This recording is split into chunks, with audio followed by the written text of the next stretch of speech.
Jollywood. ஒரு காலத்தில் பெரிய ஏரிக்கரையோர மரங்களில் பல பறவைகள் சேர்ந்து வாழ்ந்து வந்தன. அவற்றில் ஒரு வயதான ராணி பறவை அனைவரையும் வழிநடத்தி வந்தாள். ஒவ்வொரு காலையிலும் ராணி பறவை கூட்டத்தை சிறு சிறு குழுக்களாக பிரித்து, நீங்கள் கிழக்கே பறக்கலாம், நீங்கள் வடக்கே போங்கள் என்று சொல்லி அனுப்புவாள். அனைத்து பறவைகளும் உணவை கண்டுபிடிக்க மிகுந்த உழைப்புடன் பறந்து செல்லும். யாராவது ஒரு பறவை உணவை கண்டுபிடித்தால் அது உடனே அந்த செய்தியை மற்ற பறவைகளுக்கு தெரிவிக்கும். பிறகு அவர்கள் எல்லாரும் சேர்ந்து அந்த உணவை ராணியின் கூடு வரை கொண்டு வந்து வைப்பார்கள். மாலை நேரத்தில் ராணி பறவை அனைத்து உணவையும் சமமாக பிரித்து, நீங்கள் எல்லோரும் கடினமாக உழைத்தீர்கள், இதோ உங்கள் பங்கு என்று சொல்லுவாள்.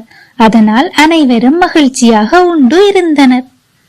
ஆனால் ஒரு நாள் ஒரு பேராசை பிடித்த பறவை மனதில் எண்ணியது, நான் தேடி கண்டுபிடித்த தானியங்களை நான் ஏன் மற்றவர்களுடன் பகிர வேண்டும் என்று.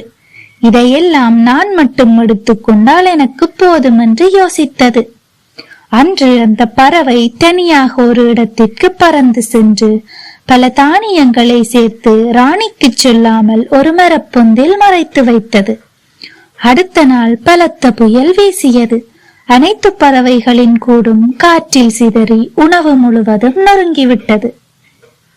அப்பொழுது அந்த பேராசை பிடித்த பறவையும் மிகவும் பசியால் வாடியது. மறைத்து வைத்த தானியங்கள் புயலில் நனைந்து அழிந்திருந்தன. அது கண்ணீருடன் கூறியது, நான் எல்லாருடனும் பகிர்ந்திருந்தால் இன்று இப்படியாகி இருக்காது என்று. அந்த நாளில் இருந்து அந்த பறவை மீண்டும் ஒருபோதும் பேராசை கொள்ளாமல் வாழ்ந்து வந்தது. இந்த கதையின் நீதி, பேராசை கொண்டால் அது நம்மை அழித்துவிடும், பகிர்ந்து உண்டால் மகிழ்ச்சி பெருகும். தொடர்ந்தும் இந்த மாதிரி கார்ட்டூன் வீடியோஸ் பார்க்க ஜாலிவுட் சேனலை சப்ஸ்கிரைப் செய்யுங்கள்.